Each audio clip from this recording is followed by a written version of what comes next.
Sigmund Freud. 5. Totem e tabu. O interesse científico da psicanálise, 1913. Parte 1. O interesse psicológico da psicanálise. A psicanálise é um procedimento médico que visa a cura de certas formas de doenças nervosas, as neuroses, através de uma técnica psicológica. Num pequeno volume publicado em 1910, descreve a evolução da psicanálise a partir do procedimento catártico de Joseph Breuer e de sua relação com as teorias de Charcot e Pierre Janet. Podemos citar como exemplos de distúrbios que são acessíveis ao tratamento psicanalítico as convulsões histéricas e as paralisias, bem como os diversos sintomas da neurose obsessiva, ideias e ações obsessivas. Todas elas são condições que estão ocasionalmente sujeitas à recuperação espontânea e dependem da influência pessoal do médico, de uma maneira fortuita que ainda não foi explicada. A psicanálise não tem efeito terapêutico sobre as formas mais graves da perturbação mental propriamente dita. Mas possibilitou, pela primeira vez na história da medicina, uma certa compreensão, insight, da origem e do mecanismo das neuroses e das psicoses. Esta importância da psicanálise para a medicina, entretanto, não justificaria que a trouxesse à apreciação de um círculo de savantes interessados na síntese das ciências, e isso poderia parecer particularmente prematuro na medida em que grande número de psiquiatras e neurologistas se opõem ao novo método terapêutico e rejeitam tanto os seus postulados quanto as suas descobertas. Se, não obstante, considero a experiência legítima, é porque a psicanálise pode também pretender o interesse de outras pessoas além dos psiquiatras, desde que ela toca em várias outras esferas do conhecimento e revela inesperadas relações entre estas e a patologia da vida mental. Consequentemente, neste artigo deixarei de lado o interesse médico da psicanálise e ilustrarei com uma série de exemplos o que acabei de afirmar sobre a jovem ciência. Há muitos fenômenos envolvendo as relações dos movimentos faciais, e outros movimentos expressivos, com a fala, bem como com muitos processos intelectuais, tanto em pessoas normais, como nas doentes, que até o momento escaparam à atenção da psicologia por terem sido considerados simples resultados de distúrbios orgânicos ou de uma falha no funcionamento do aparelho mental. Refiro-me às parapraxias, lapsos de linguagem ou da escrita, esquecimentos etc., às ações casuais e aos sonhos das pessoas normais, assim como às crises convulsivas, delírios, visões e ideias ou atos obsessivos dos pacientes neuróticos. Esses fenômenos, quando não foram inteiramente negligenciados, como no caso das parapraxias, foram relegados à patologia e foi feita uma tentativa de encontrar-lhes explicações fisiológicas, embora estas fossem invariavelmente insatisfatórias. A psicanálise, pelo contrário, foi capaz de demonstrar que todos esses fenômenos podem ser explicados por meio de hipóteses de natureza puramente psicológica e encaixados na cadeia de fatos psíquicos que já conhecemos. Assim, se por um lado a psicanálise restringiu a área submetida ao ponto de vista fisiológico, por outro trouxe uma grande parte da patologia para a esfera da psicologia. Nesse caso, os fenômenos normais oferecem as provas mais convincentes. A psicanálise não pode ser acusada de ter aplicado a casos normais descobertas a que chegou partindo de material patológico. As provas, nestes como naqueles, foram atingidas independentemente e demonstram que os processos normais e os descritos como patológicos seguem as mesmas regras. Examinarei agora mais pormenorizadamente dois dos fenômenos normais, isto é, fenômenos que podem ser observados em pessoas normais, em que estamos aqui interessados a saber, as parapraxias e os sonhos. Entendo por parapraxias a ocorrência em pessoas sadias e normais de fatos como esquecimento de palavras e nomes que nos são normalmente familiares, esquecimento do que pretendíamos fazer, incursão em lapsos de linguagem e escrita, erros de leitura, colocação de coisas em lugares errados e incapacidade de encontrá-las, perda de objetos, enganos em assuntos que conhecemos muito bem e certos gestos e movimentos habituais. Todos esses fatos têm recebido pouca atenção na psicologia, foram classificados como exemplos de distração, sendo atribuídos à fadiga, à falta de atenção ou aos efeitos colaterais de certas doenças leves. A indagação analítica, contudo, demonstra com certeza suficiente para satisfazer a todos os requisitos, que estes últimos fatores operam simplesmente como facilitadores e podem achar-se ausentes. As parapraxias são fenômenos psíquicos plenamente desenvolvidos e sempre possuem um significado e uma intenção. Servem a propósitos definidos que, devido à situação psicológica predominante, não podem ser expressos de nenhuma outra maneira. Essas situações, via de regra, envolvem um conflito psíquico que impede a intenção subjacente de encontrar expressão direta e a desvia ao longo de caminhos indiretos. A pessoa que comete uma parapraxia pode notá-la ou menosprezá-la, a intenção reprimida subjacente à parapraxia pode lhe ser até familiar, mas geralmente não se dá conta, sem o auxílio da análise, de que essa intenção é a responsável pela parapraxia em questão. As análises das parapraxias são geralmente muito fáceis e rápidas. Se chama a atenção da pessoa para um engano, o pensamento que lhe ocorre em seguida lhe fornecerá sua explicação. As parapraxias constituem o material mais conveniente para quem desejar convencer-se da fidedignidade das explicações psicanalíticas. Numa pequena obra, publicada pela primeira vez sob a forma de livro em 1904, apresentei um grande número de exemplos desse tipo e desde então pude acrescentar à minha coleção muitas contribuições de outros observadores. O motivo mais comum para reprimir uma intenção, que daí em diante tem de contentar-se em encontrar expressão numa parapraxia, resulta ser a necessidade de evitar o desprazer.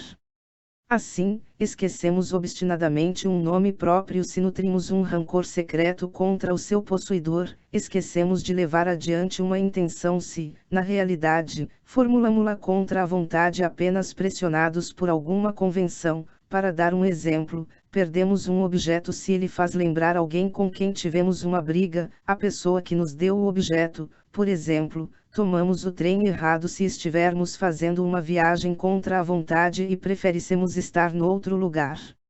Esta necessidade de evitar o desprazer é percebida mais claramente no que se refere ao esquecimento de impressões e experiências, fato que já fora observado por muitos escritores antes que a psicanálise existisse.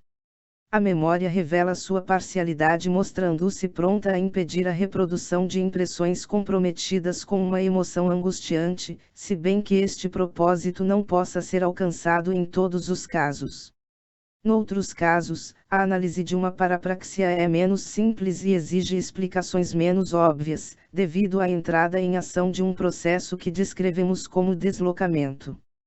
Podemos, por exemplo, esquecer o nome de uma pessoa contra quem não temos nenhuma objeção. A análise mostrará, contudo, que o nome despertou a lembrança de outra pessoa, que tem o mesmo nome ou cujo som é semelhante, com a qual temos boas razões para antipatizar. Essa conexão levou ao esquecimento do nome da pessoa inocente, a intenção de esquecer foi, por assim dizer, deslocada ao longo de certa linha de associação. A intenção de evitar o desprazer não é a única que pode encontrar seu escoadouro nas parapraxias. Em muitos casos a análise revela outros propósitos que foram reprimidos numa situação específica e que só se podem fazer sentir, por assim dizer, como perturbações secundárias. Assim, um lapso de linguagem frequentemente servirá para atrair as opiniões que a pessoa que fala deseja ocultar de seu interlocutor. Os lapsos de linguagem foram entendidos nesse sentido por vários grandes escritores e com esse intuito empregados em suas obras. A perda de objetos preciosos com frequência mostra ser um ato de sacrifício destinado a impedir algum mal esperado. Muitas outras superstições também sobrevivem sob a forma de parapraxias em pessoas instruídas. A colocação de objetos em lugares errados via de regra significa a intenção de livrar-se deles. Os estragos que uma pessoa causa aos seus próprios objetos, ostensivamente por acidentes, podem ter o sentido de tornar necessário a aquisição de algo melhor e assim por diante. Não obstante, a despeito da aparente trivialidade destes fenômenos, a explicação psicanalítica das parapraxias implica algumas ligeiras modificações em nossa visão do mundo. Descobrimos que mesmo pessoas normais são movidas por motivos contraditórios com muito mais frequência do que era de se esperar. O número de ocorrências que podem ser descritas como acidentais é consideravelmente pequeno. É quase uma consolação poder excluir a perda de objetos dos acontecimentos fortuitos da vida. Nossos enganos com frequência resultam ser um disfarce para nossas intenções secretas. Mas, o que é mais importante, muitos acidentes sérios que de outro modo teríamos atribuído inteiramente ao acaso revelam, quando analisados, a participação da própria volição do sujeito, embora sem ser claramente admitida por ele. A distinção entre um acidente casual e autodestruição deliberada, que na prática muitas vezes é tão difícil de precisar, torna-se ainda mais dúbia quando examinada de um ponto de vista psicanalítico. A explicação das parapraxias deve o seu valor teórico à facilidade com que podem ser solucionadas e à sua frequência nas pessoas normais.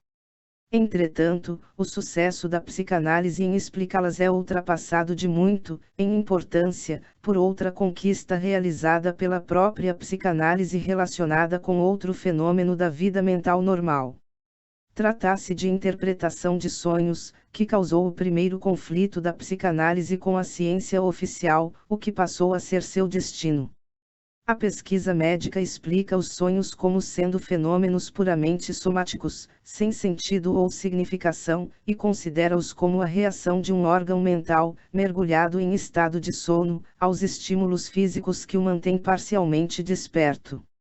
A psicanálise eleva a condição dos sonhos a de atos psíquicos possuidores de sentido e intenção e com um lugar na vida mental do indivíduo, apesar de sua estranheza, incoerência e absurdo. Segundo esse ponto de vista, os estímulos somáticos simplesmente desempenham o papel de material que é elaborado no decurso da construção do sonho. Não existe um meio termo entre essas duas opiniões sobre os sonhos. O argumento usado contra a hipótese fisiológica é a sua esterilidade, e o que pode ser argumentado em favor da hipótese psicanalítica é o fato de ter traduzido e dado um sentido a milhares de sonhos, usando esse sentido para iluminar os pormenores mais íntimos da mente humana. Dediquei um volume publicado em 1900 ao importante tema da interpretação de sonhos e tive a satisfação de ver as teorias nele apresentadas serem confirmadas e ampliadas por contribuições de quase todos os estudiosos do campo da psicanálise. Há uma concordância geral no sentido de que a interpretação de sonhos é a pedra fundamental da obra psicanalítica e que suas descobertas constituem a mais importante contribuição da psicanálise à psicologia. Não posso me deter aqui na técnica por meio da qual se chega a uma interpretação dos sonhos, nem tampouco apresentar as bases das conclusões a que a investigação psicanalítica conduziu. Tenho de restringir-me a enunciar alguns novos conceitos, comunicando minhas descobertas e ressaltando sua importância para a psicologia normal. A psicanálise, portanto, demonstrou os fatos que se seguem.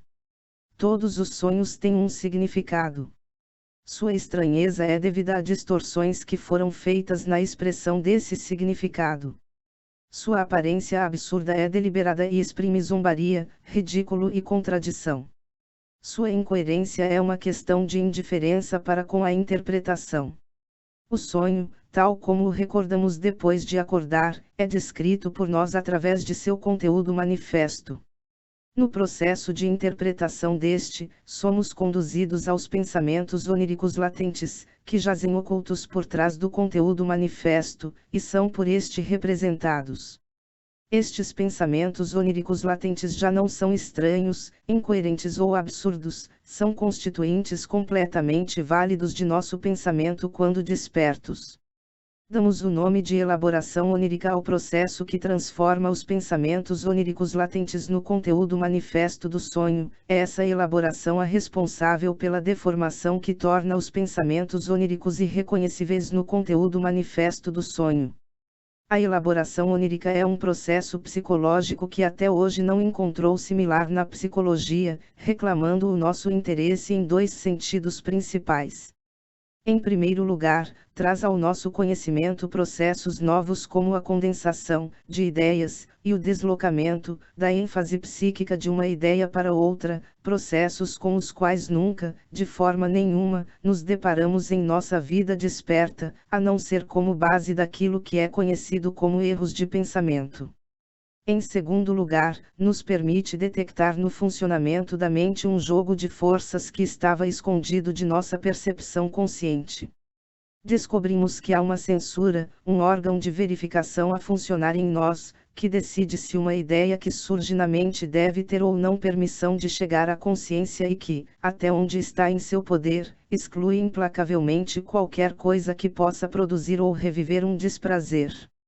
Aqui lembramos que na análise das parapraxias encontramos traços dessa mesma intenção de evitar desprazer na recordação de coisas, e de conflitos similares entre os impulsos mentais.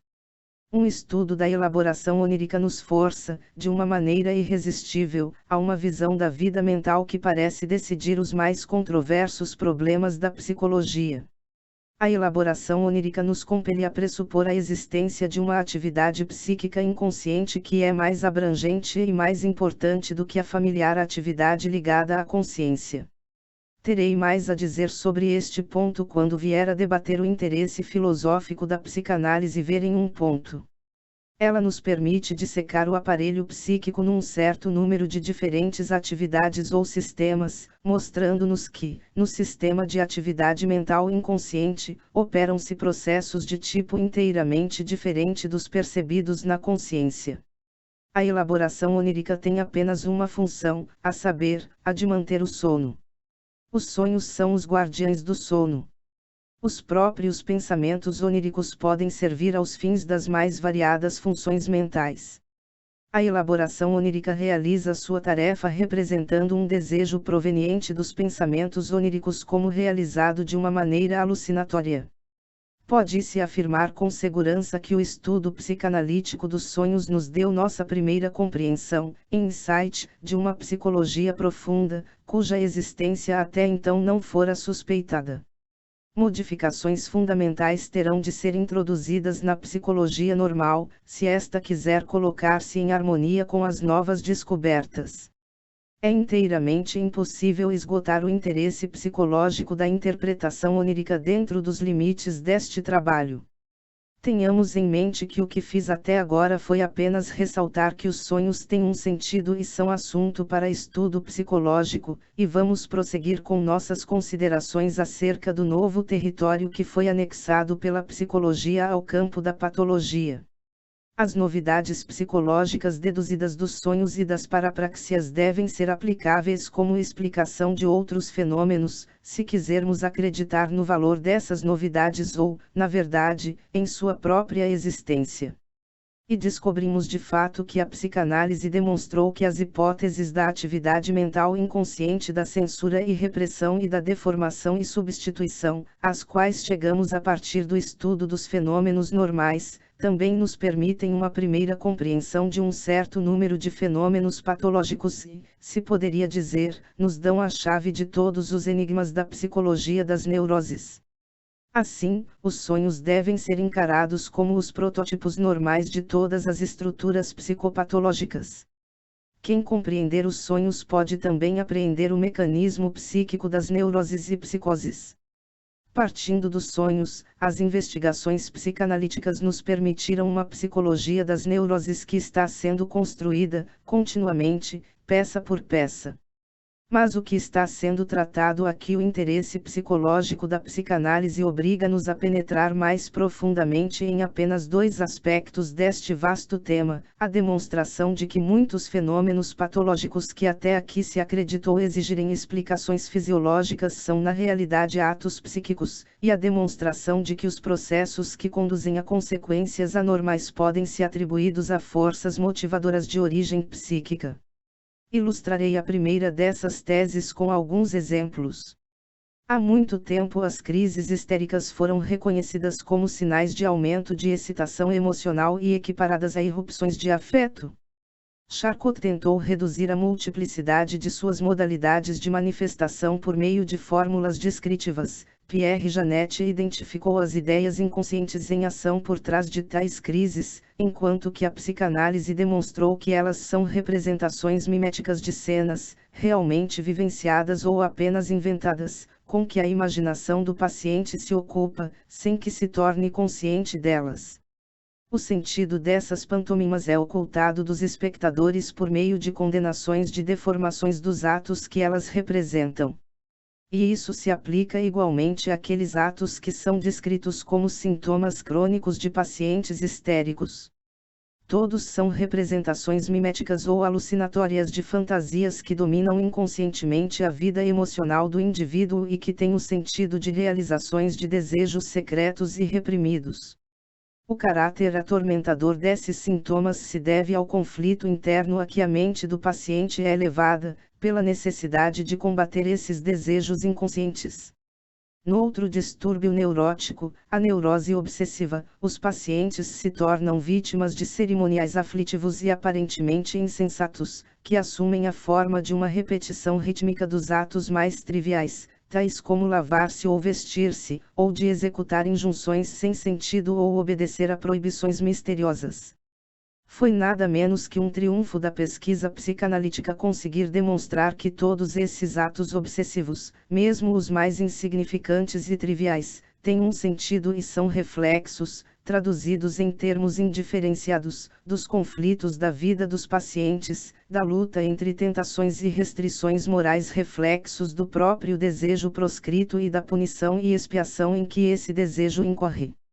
Noutra forma da mesma perturbação, a vítima sofre de ideias atormentadoras, obsessões, que a ela se impõem, sendo acompanhadas por emoções cujo caráter e intensidade são muitas vezes explicados apenas de maneira muito inadequada pelos termos das próprias ideias obsessivas. A investigação analítica demonstrou, nesse caso, que as emoções são plenamente justificadas, visto corresponderem a autocensuras que se baseiam em algo que é, pelo menos, psiquicamente real. Mas as ideias a que essas emoções estão ligadas não são as originais, tendo chegado à posição presente por um processo de deslocamento, substituindo algo que foi reprimido. Se esses deslocamentos puderem ser invertidos, estará aberto o caminho para a descoberta das ideias reprimidas, e se descobrirá que a relação entre a emoção e a ideia é perfeitamente apropriada. Noutra perturbação neurótica, a demência precoce, parafrenia ou esquizofrenia, condição na realidade incurável, o paciente fica, nos casos mais graves, num estado evidente de completa apatia. Com frequência as únicas ações que lhe restam são certos movimentos e gestos monotonamente repetidos e que têm o nome de estereotipias. Uma investigação analítica desse tipo de resíduos, feita por Jung, demonstrou constituírem os remanescentes de ações miméticas perfeitamente significativas, as quais, em certa época, expressaram os desejos dominantes do indivíduo. Os discursos mais loucos e as mais estranhas posturas e atitudes adotadas por esses pacientes tornam-se inteligíveis e podem ser encaixadas na cadeia de seus processos mentais, se forem abordados com base em hipóteses psicanalíticas. Considerações similares aplicam-se aos delírios e às alucinações, bem como aos sistemas delirantes, apresentados por diversos pacientes psicóticos. Onde até então parecia prevalecer apenas o mais aberrante capricho, a pesquisa psicanalítica introduziu regras, ordem e conexão, ou pelo menos nos permitiu suspeitar de sua presença nas investigações que ainda se acham incompletas. As formas mais heterogêneas de distúrbio mental se revelam como sendo resultado de processos basicamente idênticos e que podem ser compreendidos e descritos através de conceitos psicológicos.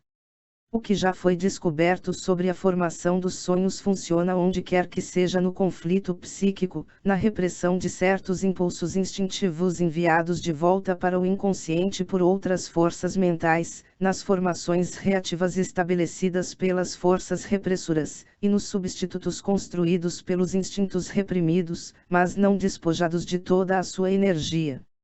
Os processos acessórios de condensação e de deslocamento, tão familiares a nós nos sonhos, podem também ser encontrados em toda parte.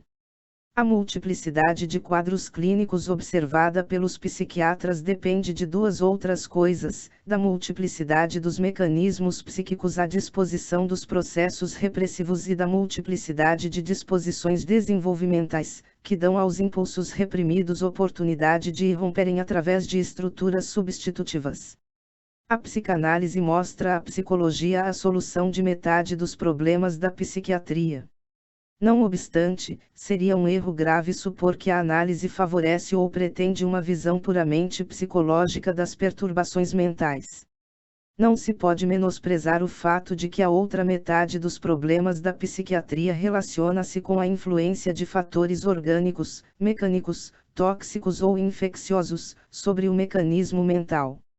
Mesmo no caso da mais leve dessas perturbações, a neurose, não se pretende que sua origem seja puramente psicogênica, mas remonta-se sua etiologia à influência sobre a vida mental de um fator indiscutivelmente orgânico, ao qual me referirei posteriormente ver em o número de descobertas psicanalíticas pormenorizadas que não podem deixar de ser importantes para a psicologia geral é grande demais para que as enumere aqui.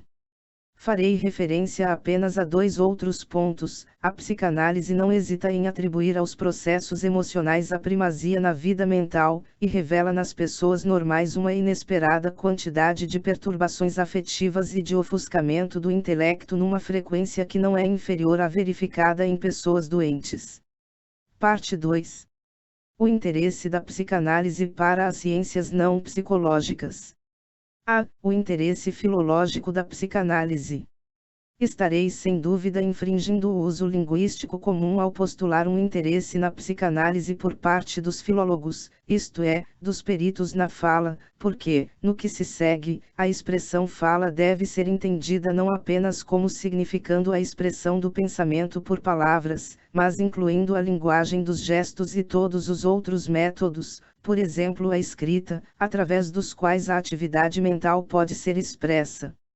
Assim sendo, pode-se salientar que as interpretações feitas por psicanalistas são, antes de tudo, traduções de um método estranho de expressão para outro que nos é familiar. Quando interpretamos um sonho, estamos apenas traduzindo um determinado conteúdo de pensamento, os pensamentos oníricos latentes, da linguagem de sonhos para a nossa fala de vigília. À medida que fazemos isso, aprendemos as peculiaridades dessa linguagem onírica e nos convencemos de que ela faz parte de um sistema altamente arcaico de expressão. Assim, para dar um exemplo, não existe uma indicação especial para o negativo na linguagem dos sonhos.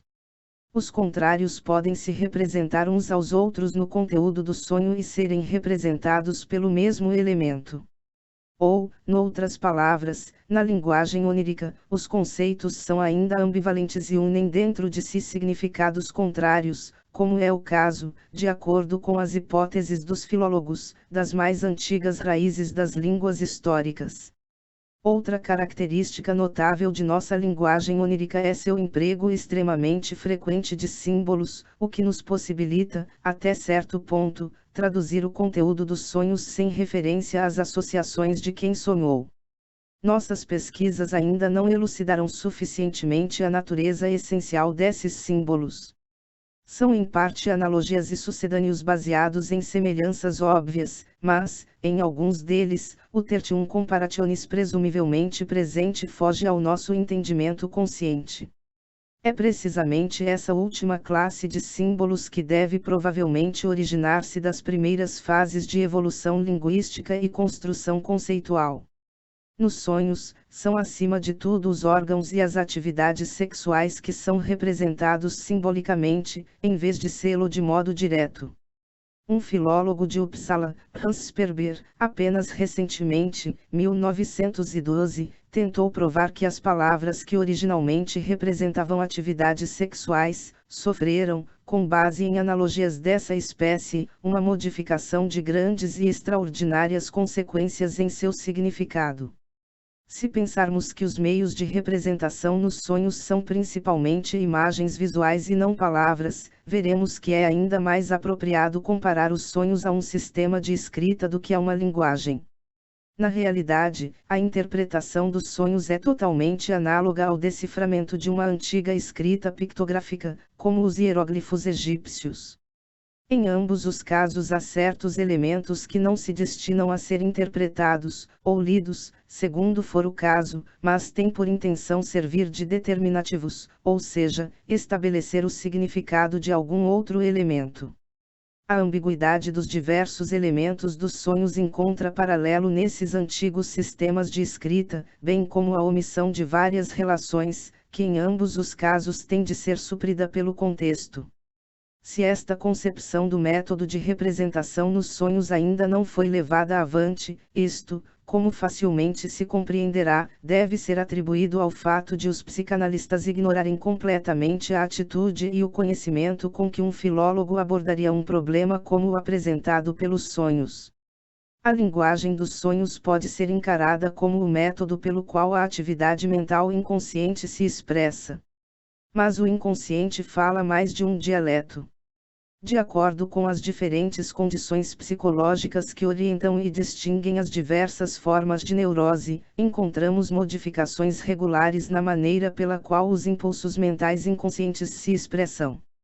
Enquanto a linguagem de gestos da histeria concorda em geral com a representação pictórica dos sonhos e das visões etc., a linguagem de pensamento das neuroses obsessivas e das parafrenias, demência precoce e paranoia, apresenta peculiaridades idiomáticas especiais, que, num certo número de casos, fomos capazes de compreender e interrelacionar.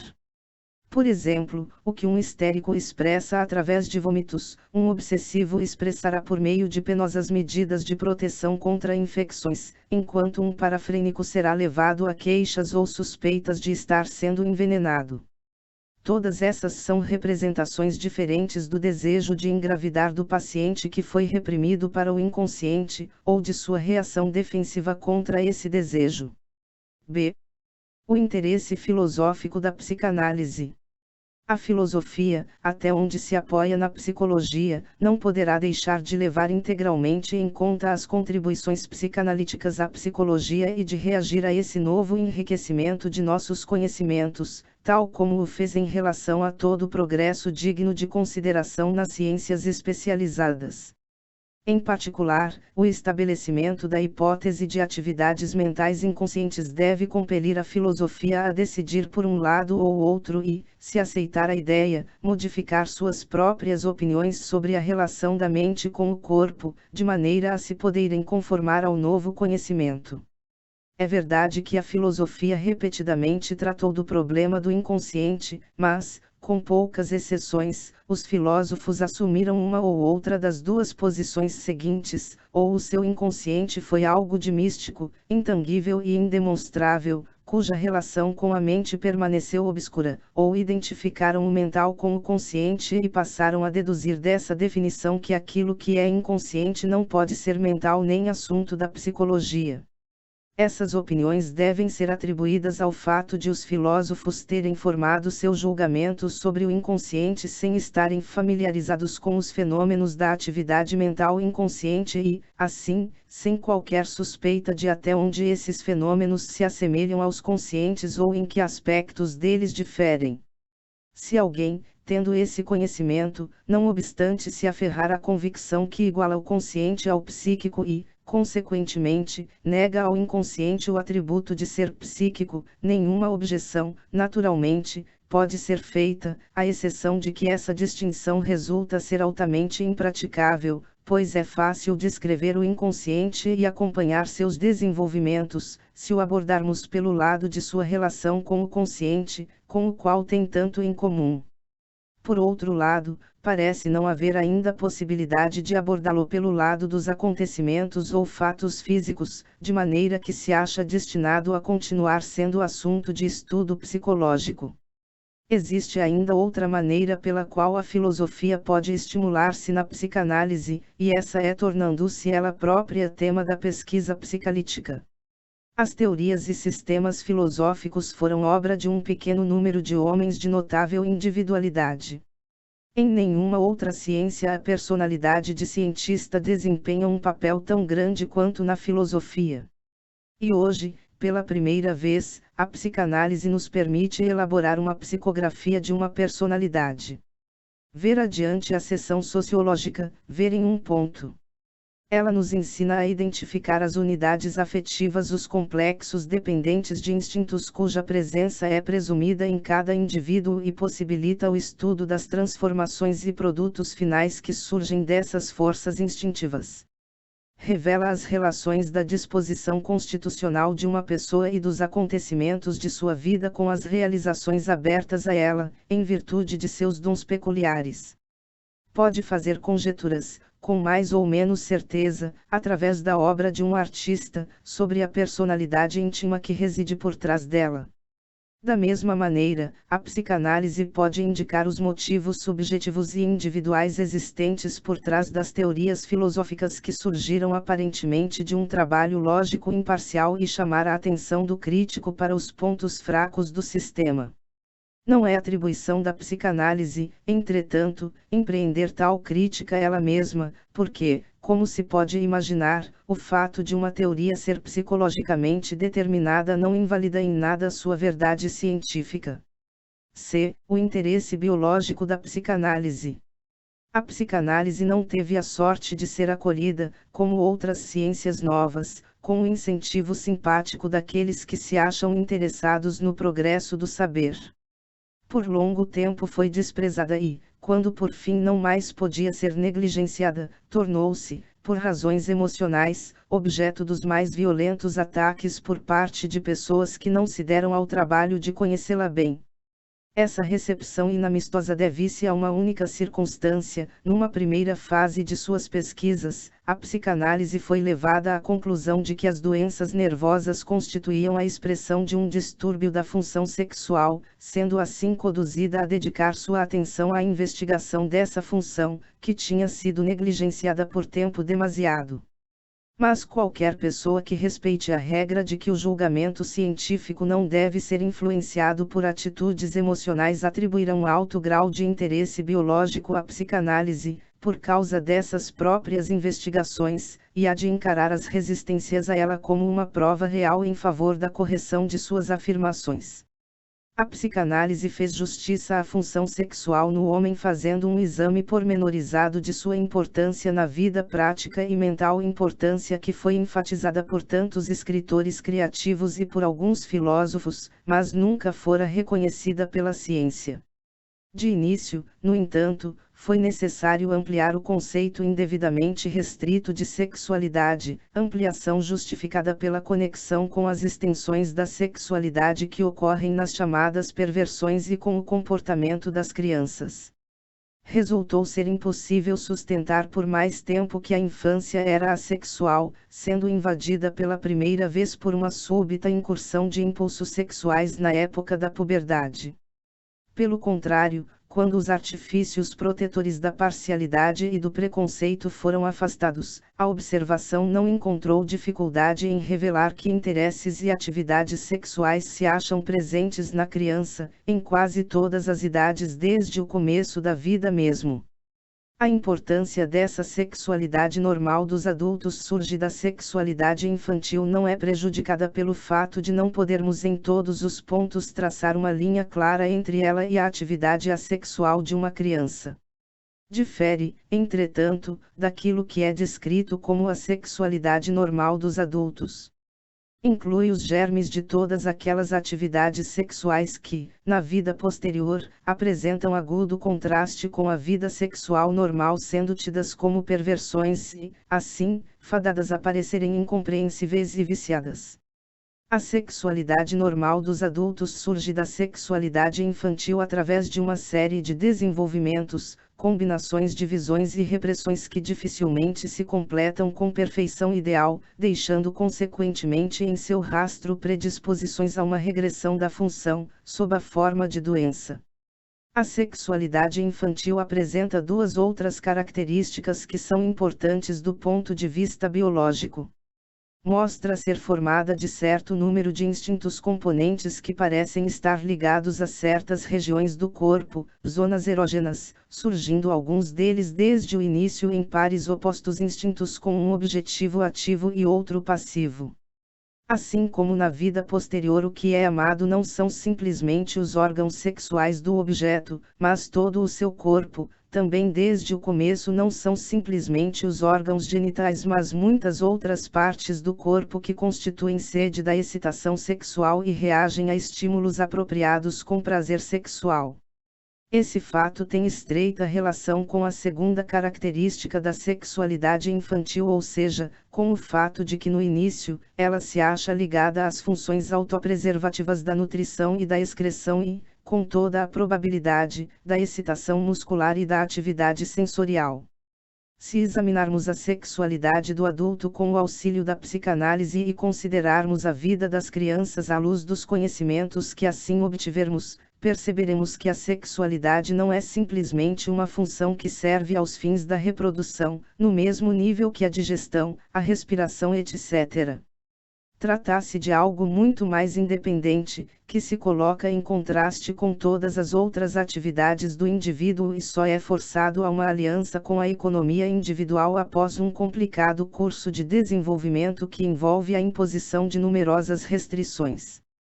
Casos em teoria inteiramente concebíveis em que os interesses desses impulsos sexuais deixam de coincidir com a autopreservação do indivíduo parecem realmente ser apresentados pelo grupo das doenças neuróticas, porque a fórmula final a que a psicanálise chegou quanto à natureza das neuroses é a seguinte: o conflito primário que leva às neuroses é um conflito entre os instintos sexuais e os instintos que sustentam o ego. As neuroses representam uma dominação mais ou menos parcial do ego pela sexualidade, depois de terem falhado os esforços do ego para reprimi-la.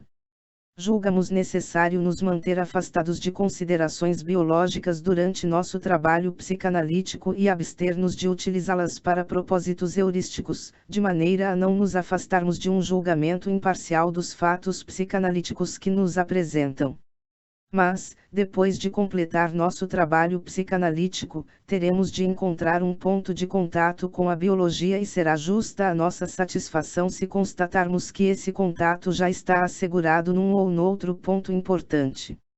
O contraste entre os instintos do ego e o instinto sexual, ao qual fomos obrigados a atribuir a origem das neuroses, é transposto para a esfera da biologia pelo contraste entre os instintos que servem à preservação do indivíduo e os que servem à sobrevivência da espécie. Na biologia encontramos a mais abrangente concepção de um plasma germinal e moral ao qual os diferentes indivíduos transitórios se ligam como órgãos que se desenvolvem sucessivamente. É somente essa concepção que nos permite compreender corretamente o papel desempenhado pelas forças instintivas sexuais na filosofia e na psicologia. Apesar de todos os nossos esforços para que a terminologia e as considerações biológicas não dominassem o trabalho psicanalítico, não podemos evitar o seu emprego mesmo na descrição dos fenômenos que estudamos. Não podemos deixar de considerar o termo instinto como um conceito fronteiriço entre as esferas da psicologia e da biologia. Falamos também de atributos e impulsos mentais masculinos e femininos, embora, estritamente falando, as diferenças entre os sexos não possam pretender nenhuma característica psíquica especial. Aquilo de que falamos na vida comum como masculino e feminino reduz-se, do ponto de vista da psicologia, às qualidades de atividade e passividade, isto é, a qualidades determinadas não pelos próprios instintos, mas por seus objetivos. A associação regular destes ativos e passivos na vida mental reflete a bissexualidade dos indivíduos, que está entre os postulados clínicos da psicanálise.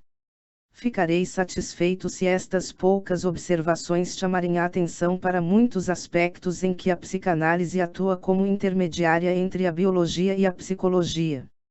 D. O interesse da psicanálise de um ponto de vista de desenvolvimento. Nem toda análise de fenômenos psicológicos merece o nome de psicanálise, pois esta implica mais que a simples análise de fenômenos compostos em outros mais simples. Consiste em remontar uma determinada estrutura psíquica a outra que a precedeu no tempo e da qual se desenvolveu. O procedimento médico-psicanalítico não pode eliminar um sintoma até haver traçado a origem e a evolução desse sintoma. Assim, desde o início, a psicanálise dirigiu-se no sentido de delinear processos de desenvolvimento. Começou por descobrir a gênese dos sintomas neuróticos e foi levada, à medida que o tempo passava, a voltar sua atenção para outras estruturas psíquicas e a construir uma psicologia genética que também se lhe aplicasse. A psicanálise foi obrigada a atribuir a origem da vida mental dos adultos à vida das crianças e teve de levar a sério o velho ditado que diz que a criança é o pai do homem. Delineou a continuidade entre a mente infantil e a mente adulta e observou também as transformações e os remanejamentos que ocorrem no processo. Na maioria de nós existe, em nossas lembranças, uma lacuna que abrange os primeiros anos da infância, dos quais apenas algumas recordações fragmentárias sobrevivem. Pode-se dizer que a psicanálise preencheu essa lacuna e aboliu a amnésia infantil do homem.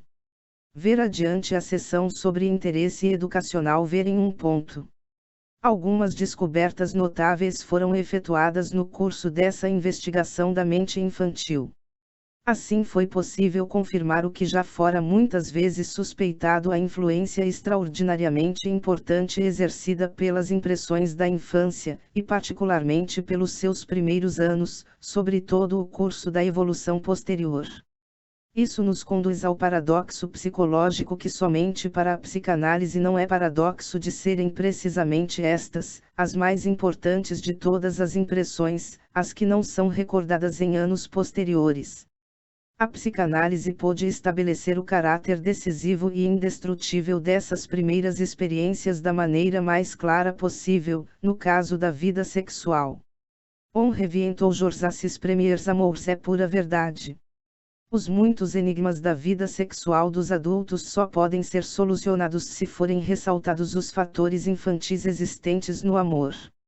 Uma luz teórica é lançada sobre a influência deles depois de considerarmos que as primeiras experiências de um indivíduo na infância não ocorrem somente por acaso, mas correspondem também às primeiras atividades de suas disposições instintivas inatas ou constitucionais. Outra descoberta muito mais surpreendente foi que, a despeito de toda a evolução posterior que ocorre no adulto, nenhuma das formações mentais infantis perece. Todos os desejos, impulsos instintivos, modalidades de reação e atitudes da infância acham-se ainda demonstravelmente presentes na maturidade e, em circunstância apropriada, podem mais uma vez surgir.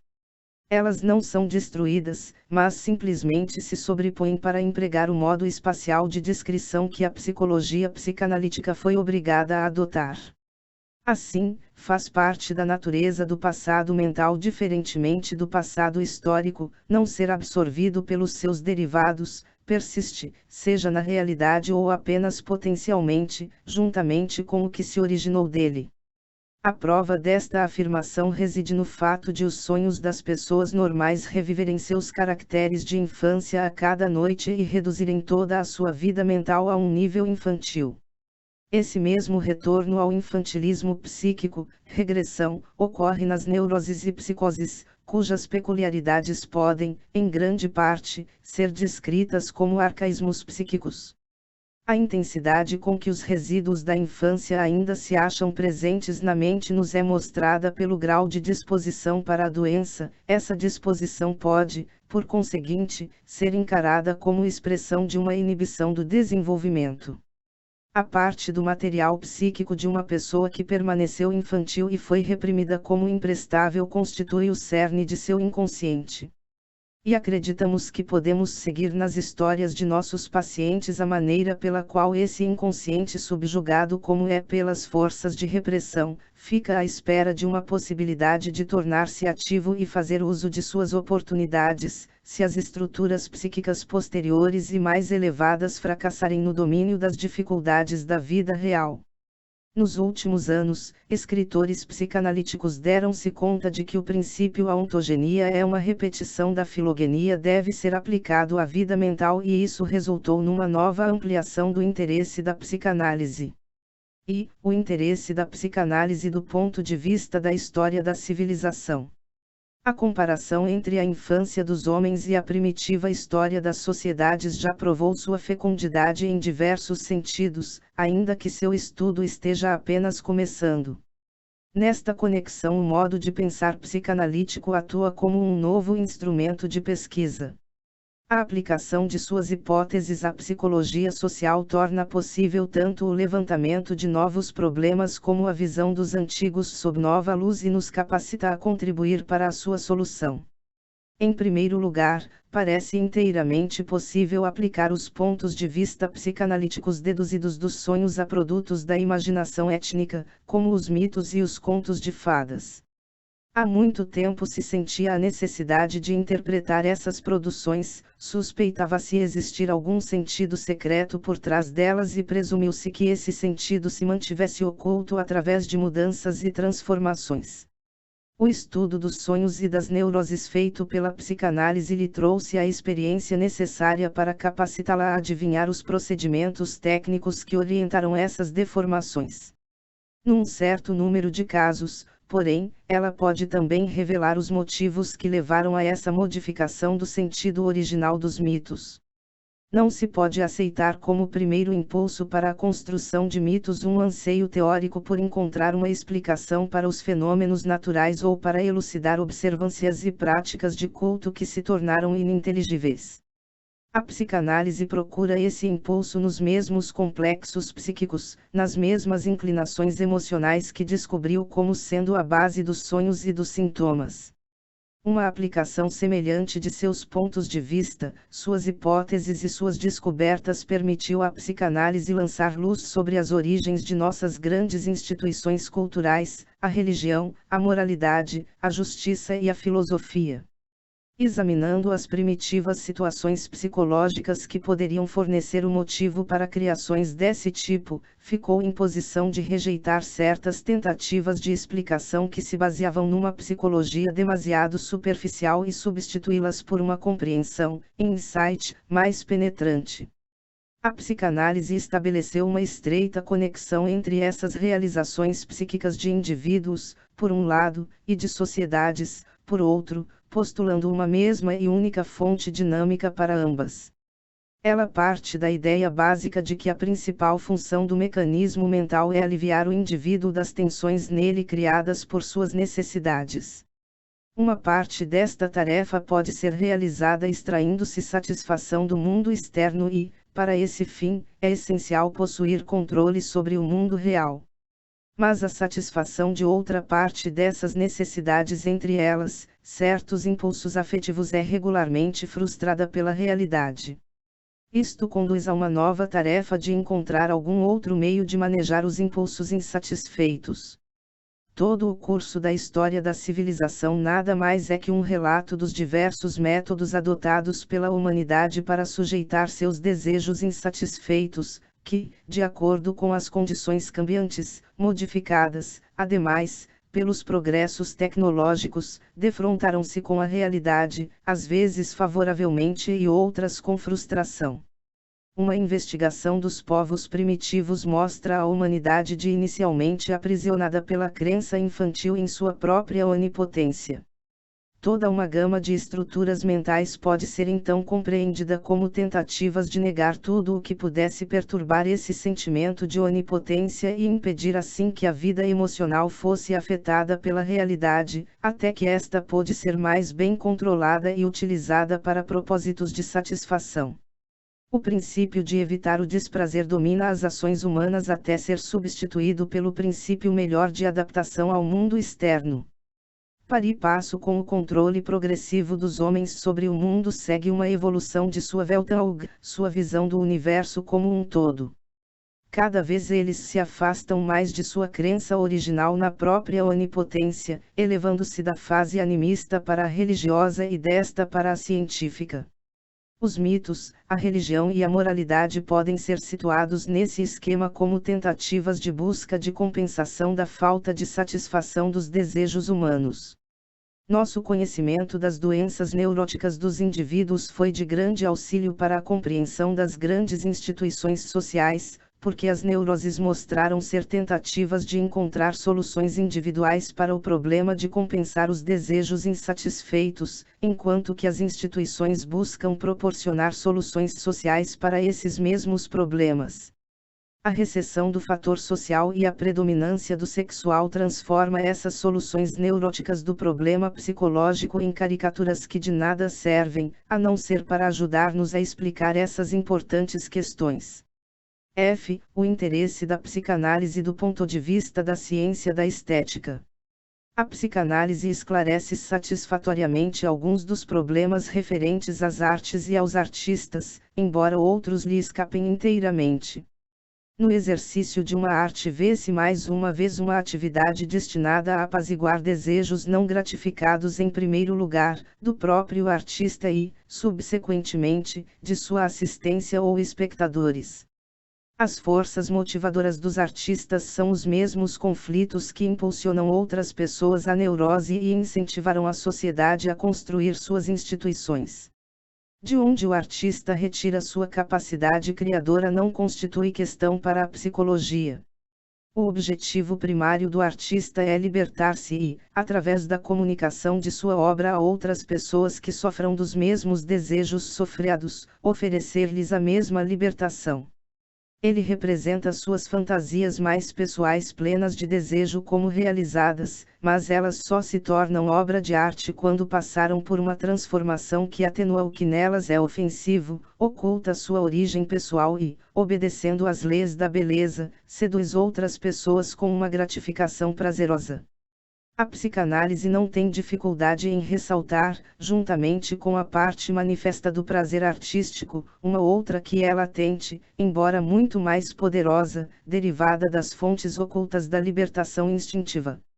A conexão entre as impressões da infância do artista e a história de sua vida, por um lado, e suas obras como reações a essas impressões, por outro, constitui um dos temas mais atraentes de estudo analítico. Quanto ao resto, a maioria dos problemas de criação e apreciação artística esperam novos estudos, que lançarão a luz do conhecimento analítico sobre eles, designando-lhes um lugar na complexa estrutura apresentada pela compensação dos desejos humanos. A arte é uma realidade convencionalmente aceita, na qual, graças à ilusão artística, os símbolos e os substitutos são capazes de provocar emoções reais. Assim, a arte constitui um meio-caminho entre uma realidade que frustra os desejos e o mundo de desejos realizados da imaginação, uma região em que, por assim dizer, os esforços de onipotência do homem primitivo ainda se acham em pleno vigor. G. O interesse sociológico da psicanálise. É verdade que a psicanálise tomou como tema a mente individual, mas, ao fazer investigações sobre o indivíduo, não podia deixar de tratar da base emocional da relação dele com a sociedade. Foi descoberto que os sentimentos sociais contêm invariavelmente um elemento erótico, elemento que, se for superenfatizado e depois reprimido, tornar-se-á um dos sinais distintivos de um grupo particular de distúrbios mentais. A psicanálise reconheceu que, em geral, as neuroses são associais em sua natureza e visam sempre a impulsionar o indivíduo para fora da sociedade e a substituir a segura reclusão monástica dos primeiros dias pelo isolamento da doença. Demonstrou-se que o intenso sentimento de culpa que domina tantas neuroses constitui uma modificação social da ansiedade neurótica. Por outro lado, a psicanálise demonstrou plenamente o papel desempenhado pelas condições e exigências sociais como causadores de neurose. As forças que, operando desde o ego, ocasionam a restrição e a repressão do instinto devem fundamentalmente sua origem à submissão às exigências da civilização. Uma constituição e um conjunto de experiências de infância que, noutros casos, conduziriam inevitavelmente a uma neurose não produz tal resultado onde essa submissão esteja ausente ou onde tais exigências não sejam feitas pelo círculo social em que esse indivíduo se situa. A antiga afirmativa de que o aumento de distúrbios nervosos constitui um produto da civilização é pelo menos uma meia-verdade. As pessoas jovens são postas em contato com as exigências da civilização pela criação e pelo exemplo e, se a repressão instintiva ocorre independentemente desses dois fatores, é uma hipótese plausível supor que uma exigência primitiva e pré-histórica passou finalmente a fazer parte da dotação organizada e herdada da humanidade. Uma criança que produza repressões instintivas espontaneamente está assim simplesmente repetindo uma parte da história da civilização. O que hoje é um ato de coibição interna foi outrora externo, imposto, talvez pelas necessidades do momento. Da mesma maneira, o que hoje se aplica a todo indivíduo em crescimento como uma exigência externa da civilização, poderá um dia tornar-se uma disposição interna à repressão. O interesse educacional da psicanálise. O interesse dominante que tem a psicanálise para a teoria da educação baseia-se num ato que se tornou evidente. Somente alguém que possa sondar as mentes das crianças será capaz de educá-las e nós, pessoas adultas, não podemos entender as crianças porque não mais entendemos a nossa própria infância. Nossa amnésia infantil prova que nos tornamos estranhos à nossa infância. A psicanálise trouxe à luz os desejos, as estruturas de pensamento e os processos de desenvolvimento da infância. Todos os esforços anteriores nesse sentido foram, no mais alto grau, incompletos e enganadores por menosprezarem inteiramente o fator inestimavelmente importante da sexualidade em suas manifestações físicas e mentais. O espanto incrédulo com que se defrontam as descobertas estabelecidas com maior grau de certeza pela psicanálise sobre o tema da infância, o complexo de Édipo, o amor a si próprio, ou narcisismo, a disposição para as perversões, o erotismo anal, a curiosidade sexual, é uma medida do abismo que separa nossa vida mental, nossos juízos de valor e, na verdade, nossos processos de pensamento daqueles encontrados mesmo em crianças normais. Quando os educadores se familiarizarem com as descobertas da psicanálise, será mais fácil se reconciliarem com certas fases do desenvolvimento infantil e, entre outras coisas, não correrão o risco de superestimar a importância dos impulsos instintivos socialmente imprestáveis ou perversos que surgem nas crianças. Pelo contrário, vão se abster de qualquer tentativa de suprimir esses impulsos pela força, quando aprenderem que esforços desse tipo com frequência produzem resultados não menos indesejáveis que a alternativa, tão temida pelos educadores, de dar livre trânsito às travessuras das crianças. A supressão forçada de fortes instintos por meios externos nunca produz, numa criança, o efeito de esses instintos se extinguirem ou ficarem sob controle, conduz à repressão, que cria uma predisposição a doenças nervosas no futuro. A psicanálise tem frequentes oportunidades de observar o papel desempenhado pela severidade inoportuna e sem discernimento da educação na produção de neuroses, ou o preço, em perda de eficiência e capacidade de prazer, que tem de ser pago pela normalidade na qual o educador insiste. E a psicanálise pode também demonstrar que preciosas contribuições para a formação do caráter são realizadas por esses instintos associais e perversos na criança, se não forem submetidos à repressão, e sim desviados de seus objetivos originais para outros mais valiosos, através do processo conhecido como sublimação. Nossas mais elevadas virtudes desenvolveram-se, como formações reativas e sublimações, de nossas piores disposições.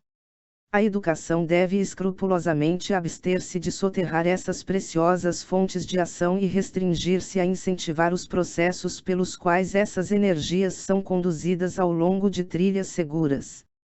Tudo o que podemos esperar a título de profilaxia das neuroses no indivíduo se encontra nas mãos de uma educação psicanaliticamente esclarecida. Não foi meu objetivo neste artigo colocar ante um público cientificamente orientado uma descrição do alcance e do conteúdo da psicanálise ou de suas hipóteses, problemas e descobertas. Meu objetivo terá sido atingido se eu tiver deixado claras as muitas esferas de conhecimento em que a psicanálise é de interesse e os numerosos vínculos que começou a forjar entre elas. Observações e exemplos da prática analítica. A coleção de pequenas contribuições, de que aqui apresentamos uma primeira parte, exige algumas palavras e introdução. Os casos de doença que chegam à observação de um psicanalista são, naturalmente, de valor desigual no que se refere ao aumento de seus conhecimentos. Há aqueles em que tem de aplicar tudo o que sabe e dos quais nada aprende, e outros que lhe mostram o que já conhece de uma maneira particularmente bem marcada e num isolamento excepcionalmente revelador, de modo que o psicanalista fica em dívida para com eles não apenas pela confirmação, mas também pela ampliação de seus conhecimentos. Temos razões para supor que os processos psíquicos que desejamos estudar não são diferentes na primeira e na segunda espécie de casos, mas decidimos descrevê-los tal como ocorreram nos exemplos favoráveis e claros. De modo semelhante, a teoria da evolução pressupõe que no reino animal a segmentação do ovo se processa da mesma maneira tanto nos casos em que um alto grau de pigmentação está presente, casos desfavoráveis portanto para a observação, como naqueles em que o objeto de estudo é transparente e pouco pigmentado, sendo, por essa razão, escolhidos para observação. Mas os numerosos exemplos que, durante o dia de trabalho de um analista, trazem-lhe uma confirmação do que já sabe, são, na maioria, perdidos de vista, pois reuni-los num todo quase sempre envolve longa demora. Há, portanto, uma certa vantagem em fornecer uma estrutura dentro da qual observações e exemplos desse tipo possam ser publicados e tornados conhecidos de modo geral, sem se esperar que sejam elaborados a partir de um ponto de vista mais generalizado. Sob o título que é aqui introduzido, será oferecido espaço para material dessa espécie. As comunicações serão tão concisas quanto possível. As diferentes contribuições não estão dispostas em qualquer ordem particular. 1. Sonhos com uma causa precipitante não identificada. Uma pessoa que dormia bem acordou certa manhã numa estação de veraneio no Tirol, sabendo que tivera um sonho de que o Papa morrera. Não pôde encontrar explicação para ele. Durante a manhã do mesmo dia, sua esposa lhe disse: ouviu o barulho terrível que os sinos fizeram esta manhã. Não tinha ouvido, mas, evidentemente, sonhara a respeito. A interpretação que seu sonho deu aos sinos foi a sua vingança dos piedosos tiroleses. Segundo os jornais, o Papa achava-se ligeiramente indispostos naquela ocasião. 2. Hora do dia em sonhos. Isso com muita frequência representa a idade da pessoa que sonha em algum período específico de sua infância. Em certos sonhos, 5:15 da manhã significavam a idade de 5 anos e 3 meses, o que era significativo, visto ser a idade do sonhador na ocasião do nascimento de seu irmão mais moço. Muitos exemplos semelhantes. 3. A representação de idades nos sonhos. Uma mulher sonhou que estava caminhando com duas garotinhas que tinham uma diferença de idade de 15 meses. Foi incapaz de lembrar-se de qualquer família de suas relações que tivesse duas filhas nessa situação. Ocorreu-lhe que ambas as crianças representavam ela própria, e que o sonho estava lembrando-lhe que os dois acontecimentos traumáticos de sua infância achavam-se separados um do outro por 15 meses, 3,5 e 4 3/4 anos de idade. 4. Posição ao despertar de um sonho. Uma mulher sonhou que estava deitada de costas e apertando as solas dos pés contra os de outra mulher. Pela análise parecia possível que ela estivesse pensando em cenas de travessuras, que substituíram a lembrança de uma observação de relações sexuais. Quando acordou, reparou que, pelo contrário, estivera deitada sobre o estômago, com os braços cruzados, imitando assim a posição de um homem dando um abraço. 9, 2/4 e 1/4. Ele teve um sonho em que viu 2/4 familiares que haviam sido transformados num só. Nada de concreto. O sonho dizia respeito aos órgãos genitais femininos e o ânus, que, em criança, ele havia considerado como uma só região, o fundo, de acordo com a teoria da cloaca infantil, enquanto agora sabia existirem duas cavidades e orifícios separados. Uma representação invertida. 10. Sobretudo como símbolo, em sonhos femininos, um sobretudo mantel, em alemão é indiscutivelmente o símbolo de um homem. A assonância linguística pode talvez desempenhar algum papel. 13. Pés, sapatos, vergonhosos. Após vários dias de resistência, a paciente relatou que se sentira muito humilhada porque um jovem que encontrava regularmente perto da casa do médico, e que geralmente a olhava com admiração, na última ocasião olhara desdenhosamente para os seus pés. Na realidade, não tinha razão para sentir-se envergonhada deles. Ela própria deu a explicação, após admitir que havia considerado o jovem como filho do médico, que portanto, por via de transferência, representava o irmão mais velho dela. Seguiu-se então a lembrança de ter tido o hábito de acompanhar o irmão ao banheiro, quando ela tinha aproximadamente 5 anos de idade, e de olhá-lo urinar. Ficava com inveja por não ser capaz de fazê-lo da mesma maneira e certo dia tentaria imitá-lo, inveja do pênis. Ao fazê-lo, no entanto, molhara os sapatos e ficara muito zangada quando o irmão, por causa disso, zombara dela. Durante muito tempo depois, sua ira retornava sempre que o irmão olhava desdenhosamente para os sapatos dela, a fim de lembrar-lhe sua desventura.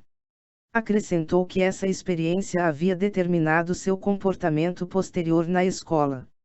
Se era mal-sucedida em alguma coisa à primeira tentativa, nunca podia forçar-se a tentar de novo, de maneira que em muitas matérias fracassou completamente. Esse é um bom exemplo da maneira pela qual a vida sexual atua como um modelo e influencia o caráter. 15. Autocrítica nos neuróticos. É sempre notável e merece uma atenção especial, quando um neurótico tem o hábito de falar mal de si próprio, expressando uma opinião baixa sobre si mesmo, etc. Como no caso das autocensuras, muitas vezes é possível explicar isso supondo que ele está se identificando com outra pessoa. Em certa paciente, porém, as circunstâncias durante a sessão tornaram necessária uma outra explicação para tal comportamento. Uma jovem senhora, que nunca se cansava de declarar que tinha muito pouca inteligência, não era bem dotada, etc., estava apenas tentando indicar com isso que possuía uma grande beleza física, escondendo essa jactância por trás de sua autocrítica.